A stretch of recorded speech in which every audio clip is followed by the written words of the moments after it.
अवलोक्य सेतुमवलोक्य वैभवं कमलेशकान्तिर्मलाशयस्ततः परपूर्वसिन्धुपरिणीसमागमे सममज्जपाथसि ममज्जनावनः।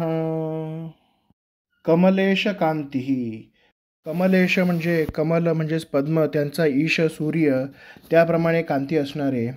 अमलाशय म्हणजे अमल म्हणजे स्वच्छ, आशय म्हणजे अंतःकरण ज्यांचे आहे असे. नमज्जनावन, नमज्जना म्हणजे नमस्कार करणारे भक्तजन, त्यांचे अवन म्हणजे रक्षण करणारे.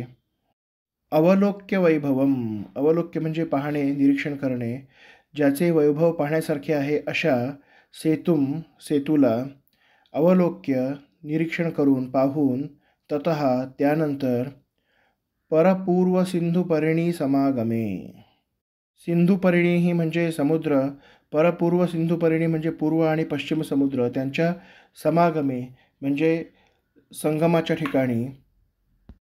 पाथसी म्हणजे पाण्यामध्ये, जलामध्ये. ममज्ज म्हणजे मज्जन स्नान केले, बुडून स्नान केले. राघवेंद्र स्वामींच्या सेतू स्नानाचे वर्णन इथे करत आहेत. श्री राघवेंद्र स्वामींनी राम सेतू पाहून त्याचे भव्य असे वैभव अनुभवले.